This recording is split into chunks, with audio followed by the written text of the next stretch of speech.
Hello అండి, నమస్తే. Shailaja food. నేనైతే ఈరోజైతే దోసకాయని ములక్కాడ కర్రీ చేస్తుంది. రెండు కాంబినేషన్ అయితే చాలా బాగుంటుంది. దోస వేరే లెవెల్లో ఉంటుంది ఇదైతే అని. ముందుగా అయితే ఆయిల్ వేసుకుని జీరా వేసుకున్నాను. ఇందులోనే కట్ చేసుకున్న ఉల్లిగడ్డలు కూడా వేసేసుకోవాలి. ఆయిల్ ఇటుక గ్రీన్ చిల్లీ కూడా వేసేస్తున్నాను. ఇది మంచిగా బాగా ఫ్రై అయిపోవాలి. ఇది ఉల్లిగడ్డలు అయినాయి.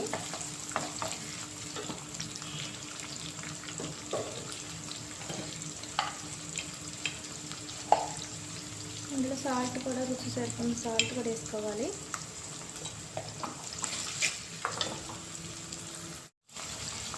నేను కట్ చేసుకున్న ములక్కాయలు కూడా వేసుకోవాలి. ఇందులోనే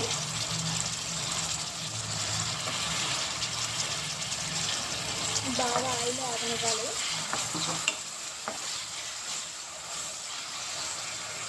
అంత బాగా వేస్తే అంత బాగా తొందరగా ఉడుకుతుంది. ఆయిల్ వేసినప్పుడు ములక్కాడ అయితే బాగుంటుంది.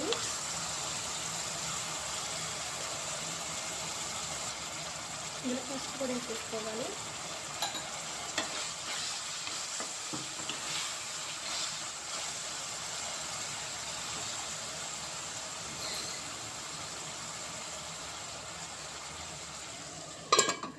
మూత పెట్టి బాగా ఉడకనివ్వాలి. ములక్కాడలు అన్నీ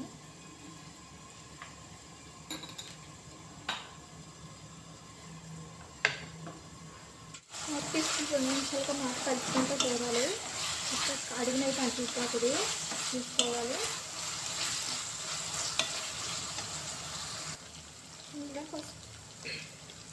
ఇందులో అల్లం పేస్ట్ కూడా వేసుకోవాలి. పచ్చివాసన పోయే వరకు బాగా వేసుకోవాలి. ఇదంతా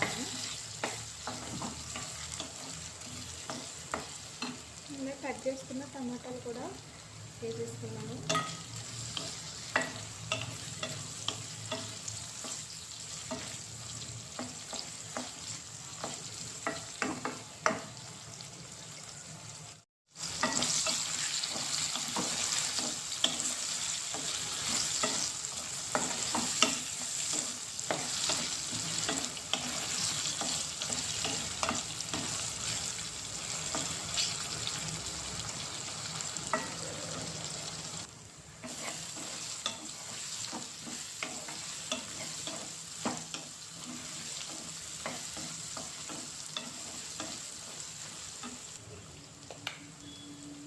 నేనైతే రుచి సరిపోయినంత కారం పొడి వేసేసుకుంటున్నాను.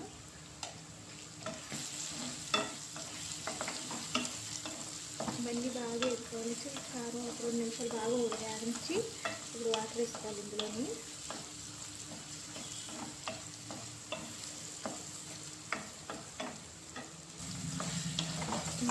ముప్పై ఇవన్నీ ఎలా ఉడుకుతాం కదా, కొద్దిగా వాటర్ వేసుకోవాలి. ఇందులోని సరిపోయినంత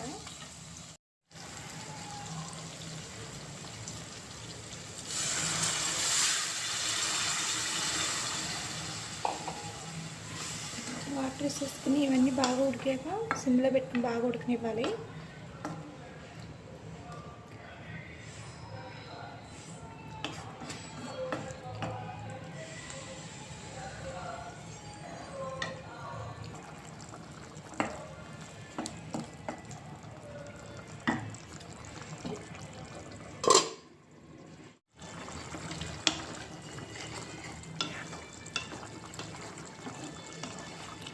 కర్రీ అయితే అయిపోయింది. ఇంకా 2 నిమిషాలు అయితే కొంచెం ఉడకనివ్వాలి.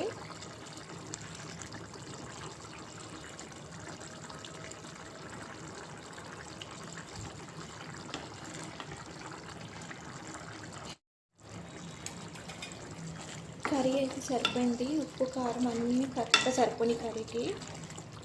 స్టవ్ బంద్ చేసి కర్రీ తీసేసుకుంటున్నాను. కర్రీ అయితే అయిపోయింది. చాలా చాలా బాగుంటుంది. ములక్కాడను దోసకాయ కర్రీ అయితే 2 కాంబినేషన్ సూపర్ ఉంటుంది. చపాతీలోకి రైస్లోకి కూడా బాగుంటుంది ఈ కర్రీ అయితేని. తప్పకుండా మీరు ట్రై చేయండి. బాగుంది.